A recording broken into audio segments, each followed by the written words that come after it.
Are you a businesswoman who is finding it challenging to get your ideas across and make a point? Welcome to Speakers Who Get Results with Elizabeth Bachman, a podcast dedicated to helping women get the visibility they want, whether making a speech or talking in a meeting. Every week, get valuable lessons from Elizabeth or learn from her roundtable conversations with experts and speakers on how to make a difference, not just a point. On to the show with your host, Elizabeth Bachman. Hello and welcome to Speakers Who Get Results. I'm Elizabeth Bachman, your host, and this is the podcast where we interview experts from around the world on such subjects as presentation skills, visibility, leadership, and communication challenges. This episode is the fourth of 4 podcast episodes in the Visible and Valued Training series, where we are featuring Whitney McDuff, who is a PR specialist, to talk about how, if you're a busy executive, how do you actually get booked? Whitney McDuff is known as the speaker's secret weapon. She works with purpose-driven leaders to build visible, credible, and profitable brands through public speaking and public relations. She lives in Charleston, South Carolina, and she has won the Best of Charleston Award. And her clients have been showcased on stages around the world, recognized by Forbes, ABC, NBC, CBS, Marvel Networks, the ESPN, Newsweek, USA Today, and the Huffington Post. She also has clients who've been placed in European and global magazines, so global publications. Whitney likes to guide leaders to create measurable and meaningful impact by monetizing their genius. Whether they lack the confidence or the roadmap, she passionately provides both. She's also the author of 2 best-selling children's books, The Lolly Tree and Where the Lollies Go. You can check her out at whitneymcduff.com, but best of all, just stay online because she is my guest, and we had so much fun talking about how do you actually get booked? What are the mistakes that people make? And when you're really busy, how can you get help and get onto the stages that are going to make a big impact in your career? So let's go to the interview with Whitney McDuff. Whitney McDuff, I'm so happy to have you on Speakers Who Get Results. Finally. I'm happy to be here. Thank you for inviting me. Well, I've been saving you up actually because I knew that when we were going to do the Visible and Valued Training Month, I wanted to finish off with how do you actually get booked? Mm-hmm. But before we dive into that, let me ask you what I ask everyone else, which is if you were to have a dream interview with someone who's no longer with us, who would it be? What would you ask them? And who should be listening? Oh my goodness. So I am like you. I love talking to interesting people. But if I had to choose one, I would say Da Vinci. I think Leonardo da Vinci? Yes. Okay. I think everyone should be listening to that interview simply because it's very hard to think of someone who has been more influential in nearly every aspect of our lives, from art to science to literature to philosophy. He just really was an anomaly of a human being. And I would love to hear his own insights on how he thinks about things and how he sees the world.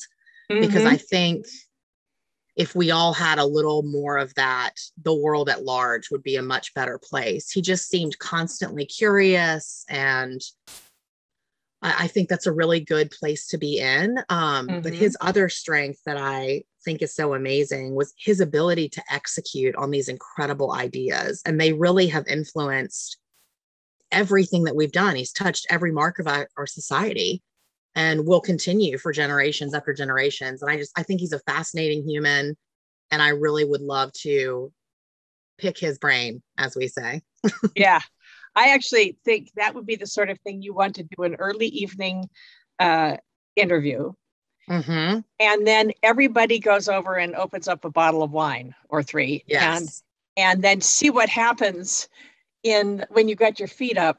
Having those conversations would be almost more fun, I think. Mm-hmm. Yes, I think that would be so fascinating. But I would really just ask him, what happens when you wake up in the morning? What is the first thing you think about?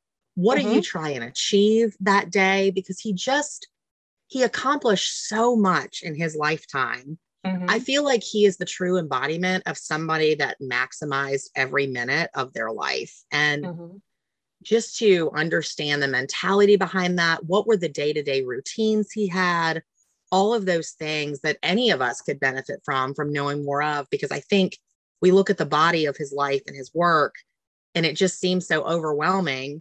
But then you think about it, it's like, well, he has the same 24 hours in the day that the rest of us do. So what is he doing differently? What are people like Oprah doing differently? Like the Steve Jobs of the world, the Walt Disneys, all of these people who have impacted the world so dramatically.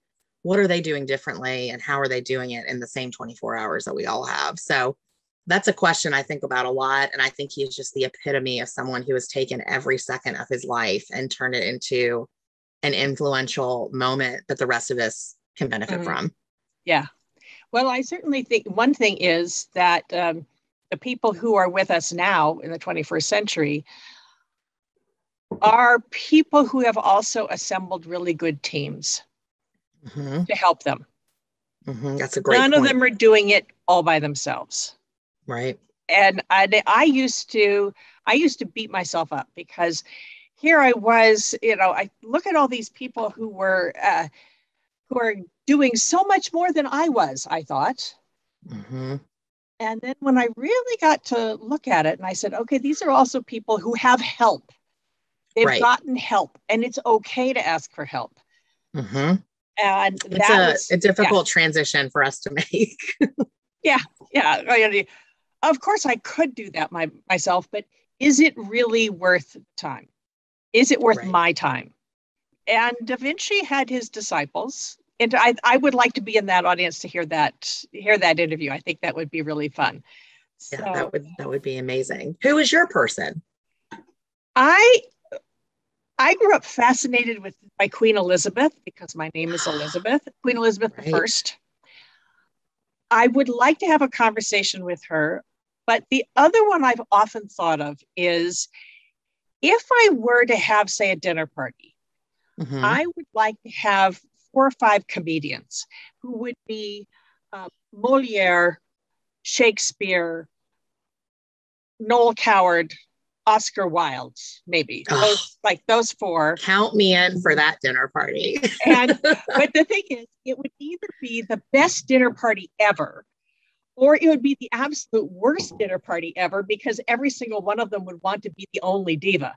And so that would be the question: is whether you could get the 4 of them to bounce off each other, or whether they would all sit in their 4 little corners in a huff and say, I'm supposed to be the only star. So I don't know. It would be either the best dinner party or the worst dinner party ever.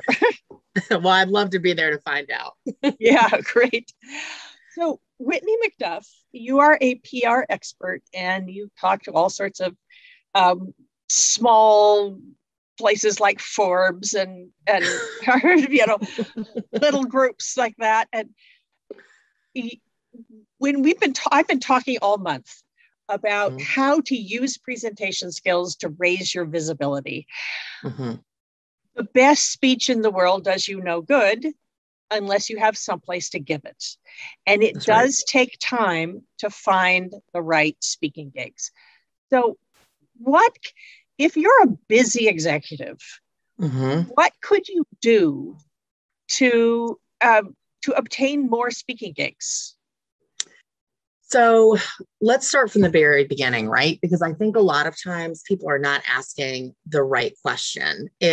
We all think and we all want to get more visibility. And I'm kind of in this world of speaking and PR because I do PR specifically for speakers. So we're doing a lot of curating gigs for clients, all of that kind of thing. But it really starts with asking the right question. And instead of saying, how can I get more speaking gigs? I really want everyone who's listening, if they have interest in this, to think about a better question. What kind of speaking gigs do you want?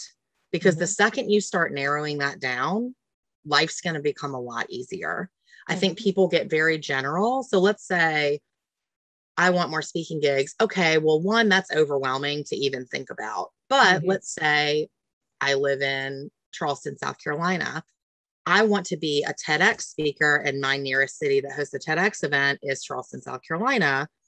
Well, suddenly that becomes a lot easier to figure out what we need to do to make that happen, right? So exactly. That's the first thing, is getting really, really specific on what kind of events you want. Because like you said, you can have the best speech in the world, but if you're not on the right stage, it won't matter. Well, the same thing, you can have the best speech, but if you're not in front of the right people, it's not going to have the impact that's worth your time or effort. So getting really, really specific is the first thing. And then the other mindset change that I see a lot that needs to happen with people, they need to be comfortable with understanding that they are a speaker and having that conversation, because your own network is going to be essential if you know how to ask, how often to ask, and again, what to ask for, which goes back to that first question. What specifically are we looking for with speaking gigs? So as you know, Elizabeth, you're a world-renowned speaker. Speaking snowballs, right? So when you do one event, the more you speak, the more you speak. That's right. Yes. And what people, I think, get really uncomfortable with is just kicking that off. It may be as simple as appearing in front of your social media audience for a few months and just having these conversations and really showcasing your expertise. Because what you're wanting to do, and this is very much on the PR side, what you're wanting to do is constantly remind people that you are an authority in the space. Right. So if you are, let's just say, social media, because everyone has a social media account and that's very easy access to, right? You need to be on there constantly reminding people of your expertise and reminding them that you are a speaker. People very often, I don't know if it's a pride thing or they just don't think about doing it, but reaching out to your network and saying, hey, I am a speaker. I speak on these topics. I would love to be connected to someone who you know who needs this is very, very powerful. And it's also very, very simple. And yet people are not reaching out to their greatest allies, which are their friends and colleagues. So that would be the easiest thing I would say to do first. Well, now here's, but, yeah, but, okay. Yeah, but. I love yeah, buts. Yeah, I love yeah, buts too. That is great. What I have found is it's important to be really specific. What are you looking for? Because if you say, who do you know who needs this? I don't know who to recommend. I don't know who would like this. But if somebody says, I do, I'm Whitney McDuff and I do PR for speakers, who are the speakers you know who need help? Then I know how to, then I would say, okay, who are the speakers I know who are maybe not as famous as they would like to be. So this moves into the power of leverage. And I'm glad you brought up specifics about this. Your email list and social media is a great way to communicate with people in your network, right? What I see speakers not doing enough is, one, reminding people that they speak, what they speak about, and who they need to speak to. So for instance, let's say you have, and I'll just use companies that everybody knows. Let's say you have a speaking engagement at Coca-Cola. We need to be talking about that to your audience. We want to thank Coca-Cola for having you. That's wonderful. But we also need to reach out to your network and say, I had the most amazing experience at Coca-Cola. This really impacted them. Does anyone know someone at Pepsi? I'd really love to go talk to Pepsi, and start thinking about the mindset. Okay, how do I leverage this great experience that I had for either something equal or something bigger. Yeah. So the other thing that needs to happen a lot is you need to look at people in your own space. So let's say you're a health and wellness speaker and you want to get to more events. Okay, let's go on the back end and let's look at who else is in that space of yours that speaks a lot. Who are they speaking to? Because at that point, we know that these companies that are hiring that person, they have a budget for speakers in that realm. So that starts really narrowing down the field, because if we're too general, it's totally overwhelming to find speaking leads. But the more and more specific we get, okay, so if I'm Whitney McDuff, health and fitness coach, and Elizabeth Bachman, you are someone I aspire to be, I want to look at that list and start reaching out to them and say, hey, I know this is content that your audience loves. I'd like to show you how I'm different and how I do it. We don't ever want to belittle someone else, ever. We want to say, this is how I do it. This is how I can impact your audience. And I know that this is content that you desire. Like, let's talk about what it would look like if I came to speak to you. Start small. I have often said that the best place to find speaking gigs is from other speakers, and to share, to say, once you've done the gig, once they've hired you, then you say, hey, you know who your next speaker ought to be, and then and be proactive about recommending people. A question for you. I used to think, if you could find the podcasts that your ideal clients were listening to and get on them, you would be getting in front of your ideal clients. But now I think that the podcast world is so enormous.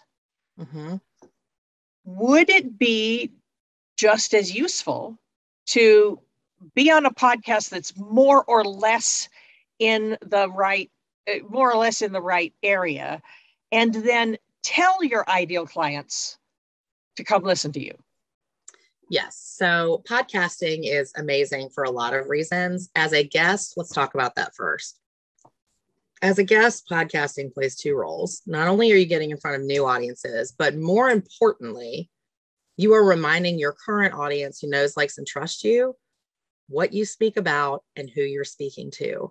So it's that constant subconscious when they're opening up their social feeds and they're opening up their email, they're like, oh my gosh, here is Elizabeth Bachman again, speaking on how to speak and get results. And you subconsciously help people learn how to talk about you, which one of the things you'll hear me say all the time to people, it's not about if you can tell me what you do. It's about if I can tell someone 6 months from now, after 2 glasses of wine, what you do. And the way that happens is I have to hear it all the time. And I think whether people feel like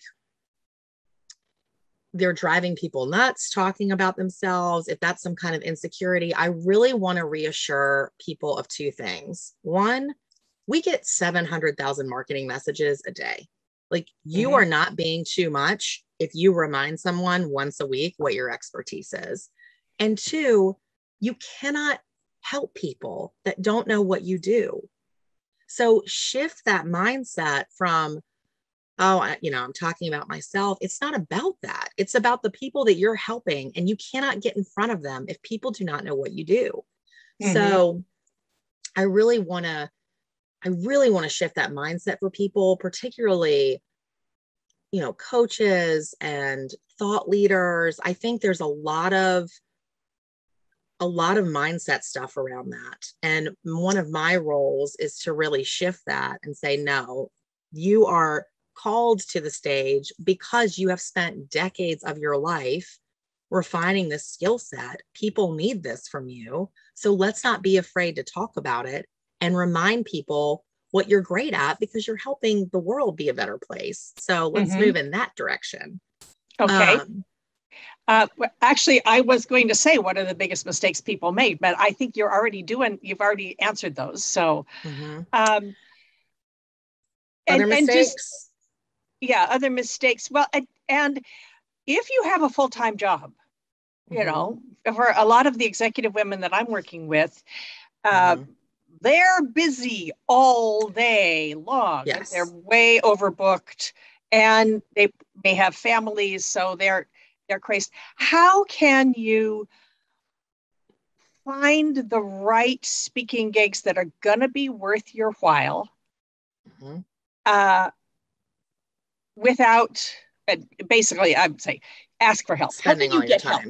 How can you get help finding the right speaking gigs? Because one thing I know certainly from my clients and from myself is that looking for the right speaking gig is one of those important but not urgent things. It's so easy to put it off. And then suddenly you wake up and 6 months have gone by and you haven't called any of those people on the list. There may be other people who are more disciplined than I am, but that's what happens to me. Yeah. Well, so we often feel like we have to do all the things, right? So there's a couple different ways to think about this. One, you can work on social media, refining that message and talking about your expertise that way. So it's more of you're dealing with an influx at that point because so many people know that you're the expert in this. But specifically for your question, we need to invite help, right?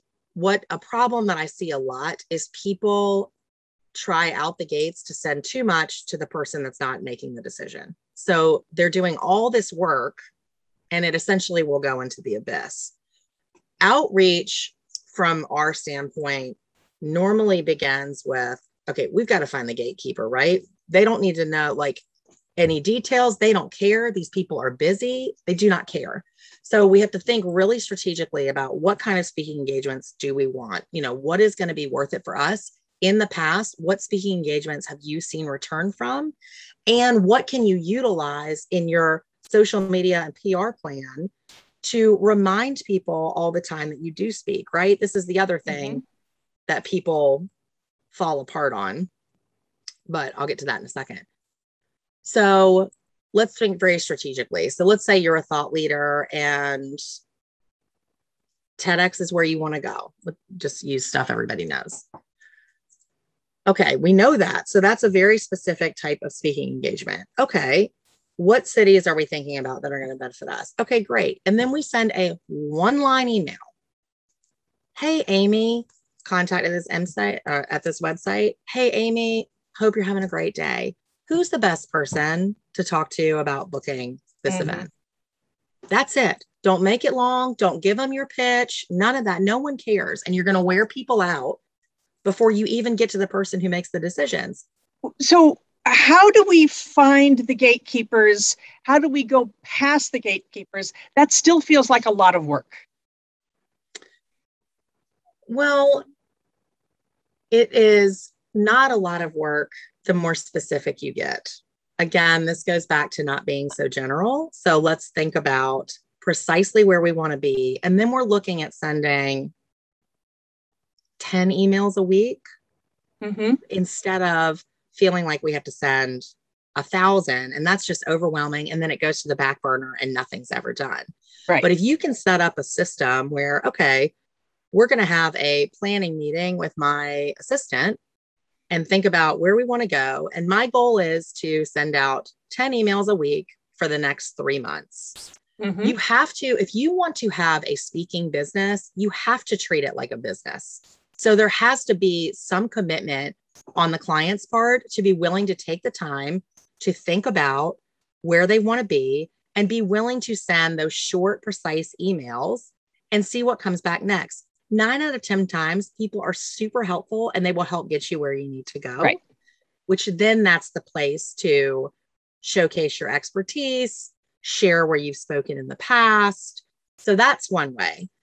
The other giant mistake that people make that is super easy to course correct is they get some piece of media or they have a small speaking event or a larger one, whatever, and they never share it with their audience again. So like our team, when we take on a client, we strategically, every single podcast they're on, every single speaking event they do, every single media appearance, that goes into a rotation on their social media, in their newsletters. So people are constantly reminded that this is a person who was pulled up as an authority. That is such an easy course correct. And people do so much work to get more visible. And then they have the experience and it goes into the abyss. Yeah. And no one ever sees it again. And that's such an easy thing to start fixing. So all this stuff you've done in the past, let's pull it back out to the front, because you most likely are having evergreen content and suggestions and guidance. So if this is a great interview, introduce it in a different way. Talk about evergreen content. So evergreen content is content that is as relevant today as it will be 5 years from now. So what we're talking about now, how important it is for presentation skills in visibility, how important visibility is in advancement. That is evergreen content. Those things are here to stand true. So you, for instance, if you did a podcast or a speaking engagement, that automatically, once it's finished, once we thank the event planner, once we've asked them if someone else who would be a great suggestion for another speaking engagement, like we want to utilize the people who like working with us, right? So once we've done all that, put that into your social media rotation so that you can remind people that this is happening. And it's also very flattering for whoever hosted that event.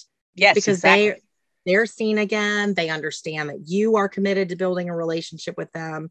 Everything comes down to having great relationships and having great content.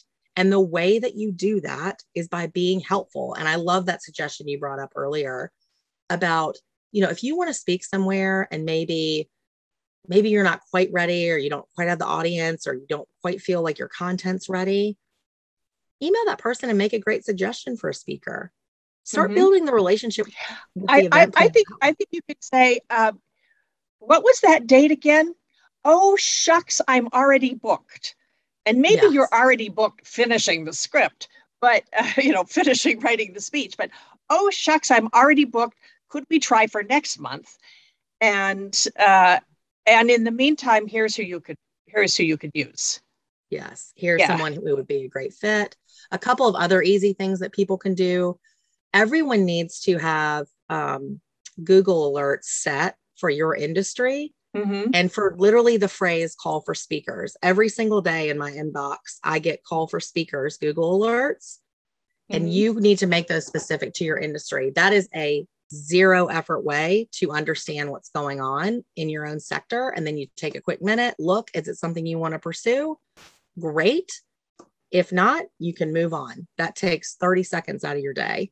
There's a lot of great websites that curate speaking gigs. I'm sure that you've spoken about several of them, but there are places like Speaker Match. I have not spoken about them. So do these websites that curate, being on Speaker Hub or Speaker Match or something. I know some people for whom it's been great, and I know a lot of people who've never heard anything since. I think it depends on what type of gigs you're looking for and how you're going to utilize them.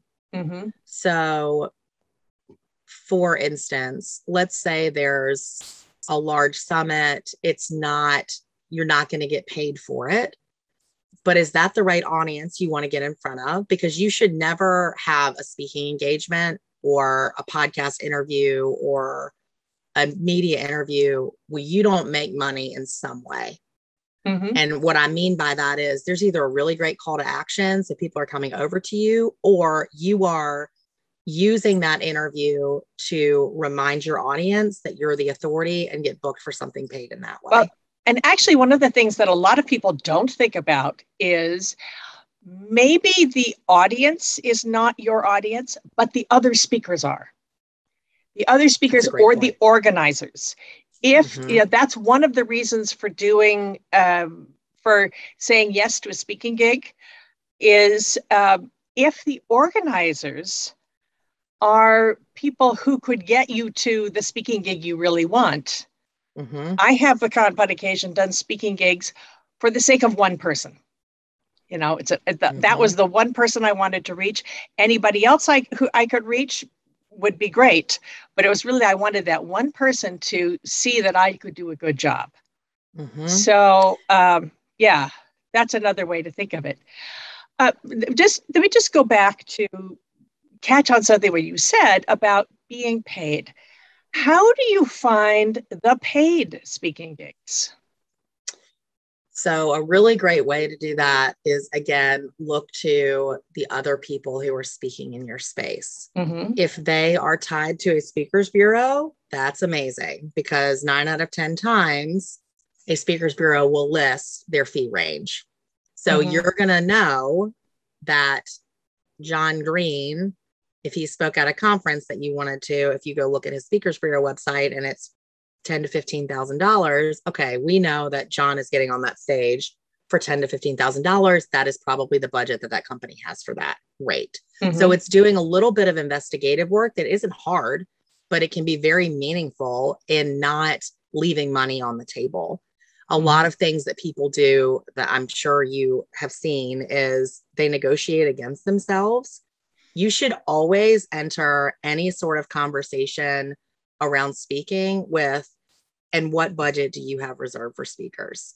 Yeah. We need to set the precedence that there is that expectation, and people wait to do that, or they start negotiating against themselves, meaning, well, my normal fee is $5,000, but for you, I'll do it for $2,500. Yeah. That that drives me insane. Like, don't do that. They didn't even come back. And what if their budget was $10,000? So little things like that, but thinking about where to find these gigs. So, we need to think about destination management companies, SHRM, depending on your industry, association. SHRM is the Society for Human Resources Management. Yes. For my international listeners. Yes. Yes. Thank you for spelling that out. These large hotel conferences, 95% of those speakers are paid speakers. So you can be thinking about this all the time. If you're traveling on vacation, go to your hotel and just see what conferences are hosted there.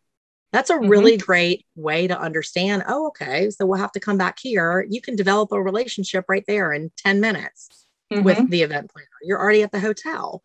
So it's changing your mindset and understanding that everything is a potential opportunity to meet someone who could connect you to a speaking opportunity or get to an event that needs speakers. But as far as payment, I think the fastest way, aside from a curated service that does it, is looking at the competition and what their fees are. So you understand what kind of money we're working with, because, the gamut ranges. I mean, your celebrity speakers are getting anything from 80 to 150,000 a gig.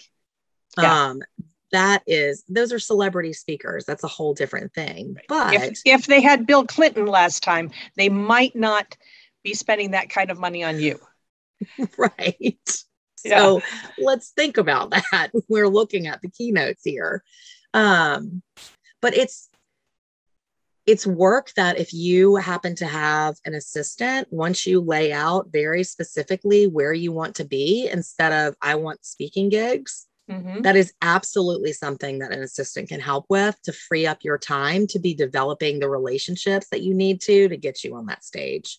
So that's where your time would be best spent. And here's actually a point I should make about this is when you're working with a service. So to be transparent, you have been helping me find more podcasts. Assume it will take 4 to 6 weeks for you to know enough about each other to find the right ones. To find the right ones, especially if your topic is not the standard topic. It's like, a lot of the people, I find myself, I'm in a very specific niche. And I have so many speaker friends who speak to a different audience. And so people are saying, oh yeah, come on my podcast. And I go, yes, but that's not my audience. There's only 24 hours in a day. Yeah. Or people who say, oh, Elizabeth, you have a podcast. I have a great person for you. And I go, yeah, you should know who my audience is. And actually, there are a couple of podcast booking companies that I have written back to and said, hi, I'd be happy to talk about your people, but you need to do your homework.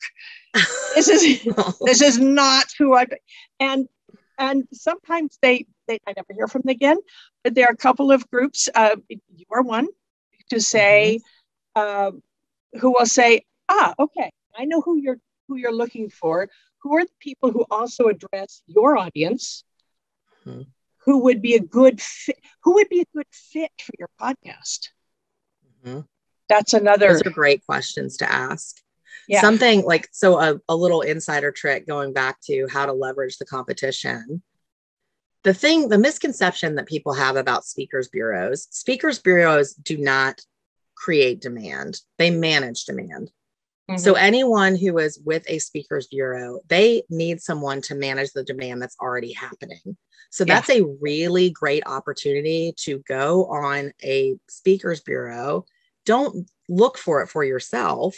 Look and see who's in my category, who is speaking for the same fees that I am wanting to speak for. Where are they speaking? Because that's going to be listed. Yeah. That's a really fast way to get a direct list, and then give that to your assistant and start outreach. Who's the person that I need to talk to about speaking at your company? That is a lightning quick way to get a curated list. And another thing about working with an assistant is that you've got to take the time to train that assistant, so that that assistant needs to learn what you're doing. I have 3 assistants who do a lot of work for me, and one of them is very specifically works on booking, and it took us 3 months to find out, to just get it all figured out. But now she's great. But you do have it takes to a little put runway. in the time. Yeah, you just have to learn. If you put in the other. time in the beginning, it will start to snowball. And that's the thing about speaking and PR and all of it. It starts to snowball once you hit that runway and really get a cadence. Then it truly does become easy. And it's just about managing at that point. Yeah. Okay. Whitney McDuff, how can we find out more? There are listeners who want to get some help or just have a conversation with you about how to get that great speech out there. I love it. You can find me anywhere on the internet at Whitney McDuff. I'm at whitneymcduff.com. All of my social handles are Whitney McDuff. So I'm very easy to find. That is by design. If you want to have a conversation, I would love to help people get their message into the world. Great. Thank you so much for having been a guest on Speakers Who Get Results, and especially as the crowning finale to the Visible and Valued Training Month. This has been Speakers Who Get Results. And let me remind you that if you are curious how your presentation skills are doing, you can take our free assessment at speakforresultsquiz.com. That's www.speakforresultsquiz.com. And that's where you can see where you are strong in your presentation skills and where perhaps a little support could get you the results you need and the recognition you deserve. This has been Elizabeth Bachman. I'll see you on the next one. We have just concluded another great episode of Speakers Who Get Results with your host, Elizabeth Bachman. If you got value from today's episode, please feel free to share us with your friends and colleagues. You may also visit elizabethbachman.com for additional resources. Be sure to tune in every week for new episodes, and thanks for tuning in.